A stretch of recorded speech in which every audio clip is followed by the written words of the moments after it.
بسم الله الرحمن الرحيم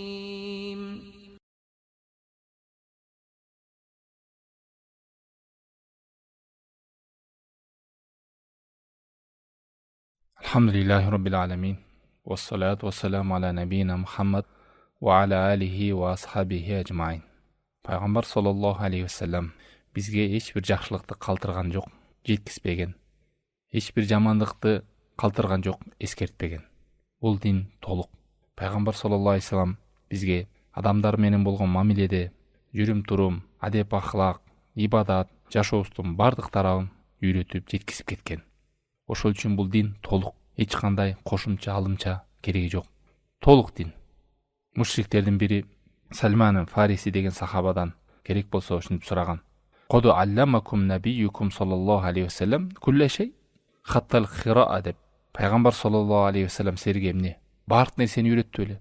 Керек болсо ажатканага барышты да үйрөткөнбү дегенде. Кола Сальман, ажал. Сальман сахаба радиаллаху анху ооба деген.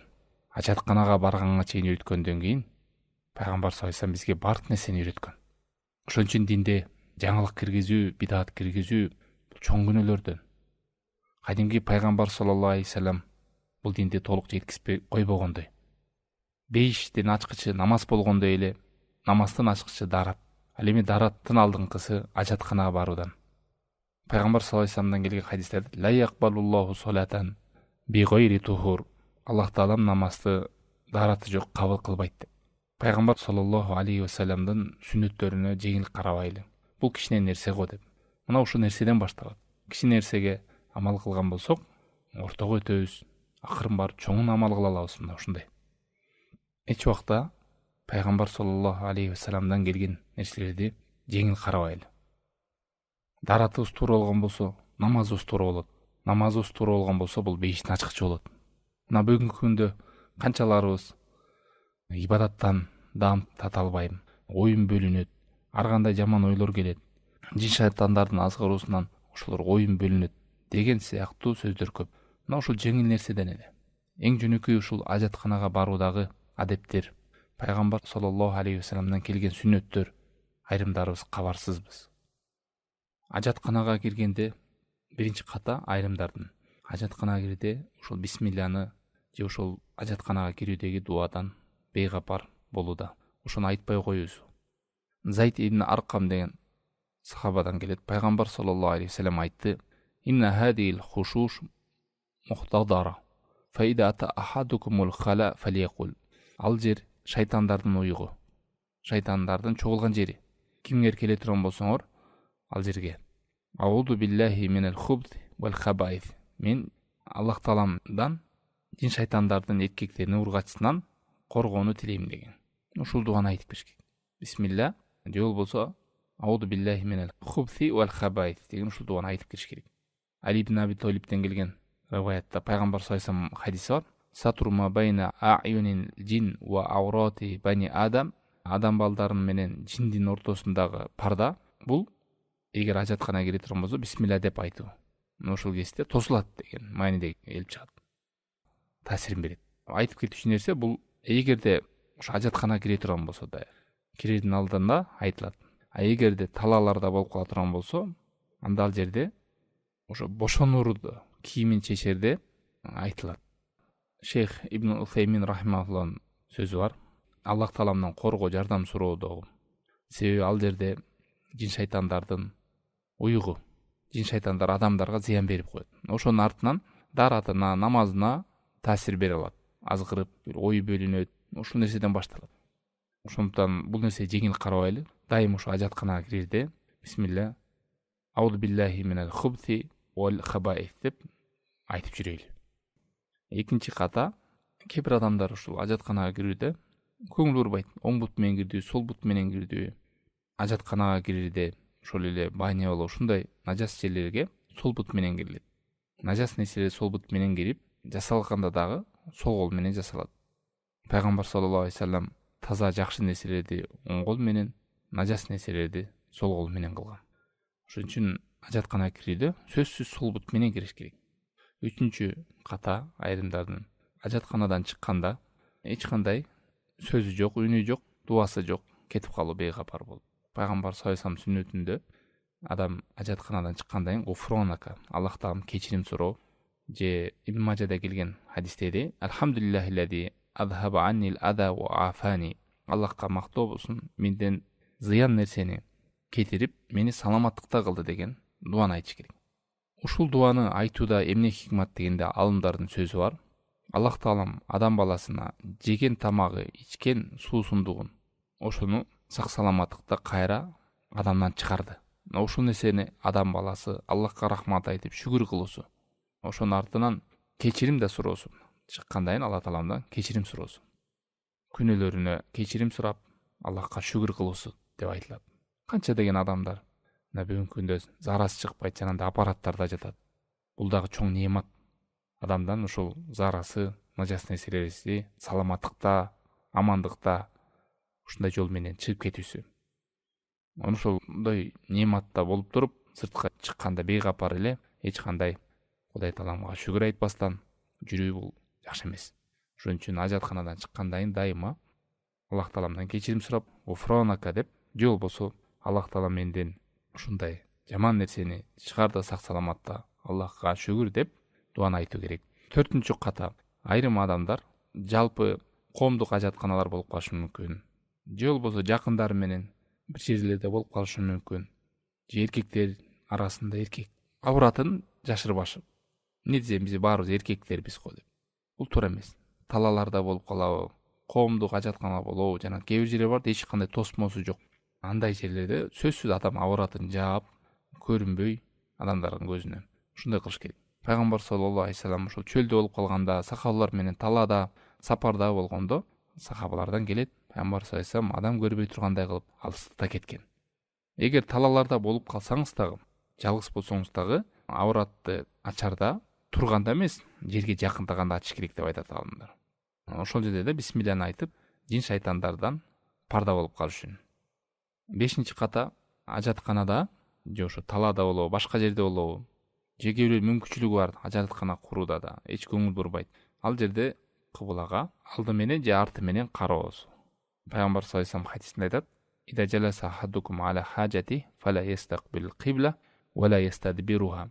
Араңардан бирөө ушул бошонууга бара турган болсо, кыблага карабасын жана жонунда салбасын деп келет. Ал эми үйлөрдө болуп калган болсо, ошондой салым кыла турган болсо, алымдарда кеп бар, бул дуал тосот дегенчи. Бирок адам мүмкүнчүлүк болуп жаңадан кура турган болсо, ошол кыблага каратып курбаш керек. Ал эми талаларда башка жерде болуп калган болсо, сөз ушул нерсе көңүл буруш керек, кайдыгер болбостон. 6-нчы ката, ажатканага барганда тазаланууда жеңил кароо, жакшы тазаланбоо, тамчылар кийимге түшүп кетиши. Ибн Мажада келген хадисте Пайгамбар саллаллаху алейхи вассалам айтат: "Актару адабил кабр минал баул." Көпчүлүк кабыр азаптагылар ушул зарадан келип чыгат деп. Сиздерге маалым болгондой, ушул эки адамдын азапталып жатканын көргөн Пайгамбар саллаллаху алейхи вассалам. Бири болсо зарасынан сактанган эмес, экинчиси болсо ушак кылган адам. Адамдардын арасында ушак менен жүргөн адам. Ошон үчүн бул нерсе жеңил карабаш керек. Эмне ажаткананы эми ушунчалык чоң кеп кылып дебей. Ажатканага барда ошол туура эмес боло турган болсо, даратта туура эмес болот. Дарат жок болгондон кийин намаз жок болот. Намаз жок болгондон кийин ибадат жок болот. Аллах таалам кыямат кайымында биринчи эле намаздан сурайт деп атат. Намаз суроо болгон болсо, башка амалдар туруу болот.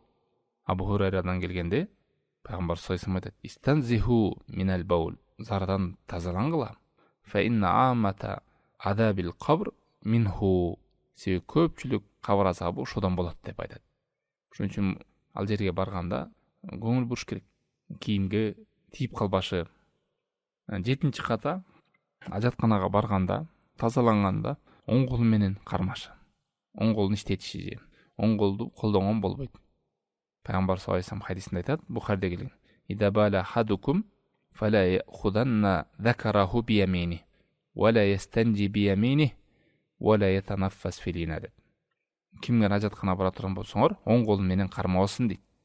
Жана оң кол менен тазаланбасын дейт. Сол колду колдонот. Сол колду. Пайгамбар саллаллаху алейхи вассалам оң колун жешке, ичишке, даратта, оозго, мурдуга суу алганда, кийим кийгенде, алганда, бергенде ушундай нерсе колдонгон. Ал эми сол колду нажас нерселерге колдонгон.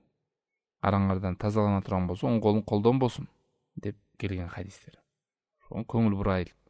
8-нчиси, ажаткана барды. Айрымдар талаларда болуп калса, жолдордо, адамдар жүргөн жолдо, же болбосо ошо дарактын көлөкөсүндө, адамдар эс алып отура турган жерде, же туруп калган сууларга, же агып аткан сууга бошонуп, бул туура эмес.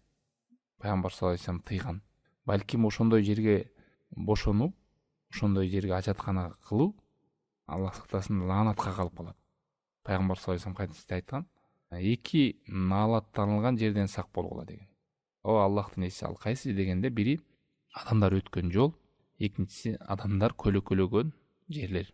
Кээ бирler именно ошондой адамдар эс ала турган жерлер, көлөкөлүү жерлерге барып заара кылып, мындан сактаналы туугандар. Агып аткан сууга, турган сууга, адамдар баскан жерге, адамдар көлөкөлөгөн жерге туура эмес. 9-нчу ката, ажатканага барганда чөнтөгүндө Куран болушу мүмкүн, Аллахтын жазган аяттары, барак, китеп, ушундай нерселер болсо, ошо менен кирип кетүү. Ошого маани бербөө. Бул туура эмес.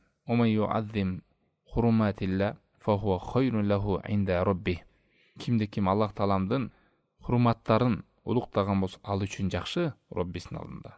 Такыбалыктан урматтоо, сыйлоо Аллах Тааламдын сөздөрүн. Ошо менен ажатканага кирип кетпеш керек. 10-нчу ката, ажатканада болуп туруп сүйлөгөн. Ал жерден сүйлөбөш керек. Бирөө салам берсе, жооп берилбейт. Азан айтылып аткан болсо, артына кайталанбайт. Бирөө шүкүрүп койгон болсо, ага ярхамукалла деп айтылбайт. Айтор ажаткана киргенде сүйлөгөнгө болбойт. Пайгамбар саллаллаху алейхи вассалам тыюу келген. Фа инналлаха ямкуту аля далик. Аллах Таалам жаман көрөт мындай нерсени. Дагы бир каталардан туруп заара кылуусу. Ооба, бул туруп заара кылууда тыюу жок, бирок азыркы күндө жанандай даратканаларга барганда, мурунку кезде бар чөл, кум, чөп, ошондой жерлерден чачырабайт бери. Азыркы күндө раковина дейби, унитаз дейби, жерден көп кооптуу жерлер бар. Заара чачырап кийимге тийип кетүүсү. Ошонтүн туруп эмес, отуруп заара кылуу. Себеби ал чачырап тийип кете турган болсо, начас болот кийим. Дагы каталардан кийинкиси, 12-нчиси, 3төн аз гана колдонуу. Салфетка дейби, туалетная бумага дейби, ошону 3төн аз колдонбош керек. Эң аз дегени 3 болуш керек. Жана жүп сан менен эмес, так сан менен болуш керек. 3 болсо, нар жагы 5, 7, 9 деп кетиш керек. Мына Пайгамбар саллаллаху алейхи вассаламдын сүннөтүнө ушундай келген. Так сан менен кылгыла деп. Эгерде араңарда бир тазалана турган болсо, анда так сан менен кылсын депчи. 2, 4, 6 эмес, эң аз 3, 5, 7 кылып. 13-нчү ката, талаларда ар кандай ыңгайсыз жерлер болуп калган болсо, кагаз жок болуп калышы мүмкүн, же бул жерде бар таш, топурак, ушундай нерсе колдонгондо, ошол жерде сөөктү колдонбош керек. Сөөктү колдонбош керек. Пайгамбар саллаллаху алейхи вассаламдан тыюу келген. Себеби бул сөөк жиндердин тамагы. Ушул нерседен айтат. Урматталган нерселер колдонулбаш керек тазаланууда. Нан жана ушул башка нерселер. Жиндердин азыгы болгон сөөк болбогондойн, адамдар колдоно турган, урматтуу боло турган нерселер да колдонууга оңолбойт. Жана Аллахтын аты жазылган кагаздар, тамак аштар, эч нерсе ушундай нерселерди колдонгого болбойт. Таш, топурак, кагаз колдоно бересиз. 14-нчү ката, кээ бирлер ушул баняда же душта, коомчу жайларда барып калса, ошо душтардан дагы заара кыла берет экен. Эмне баягы бир нерсени агып кете берет деп. Же болбосо, айрыкча мына ысык көлгө барышат.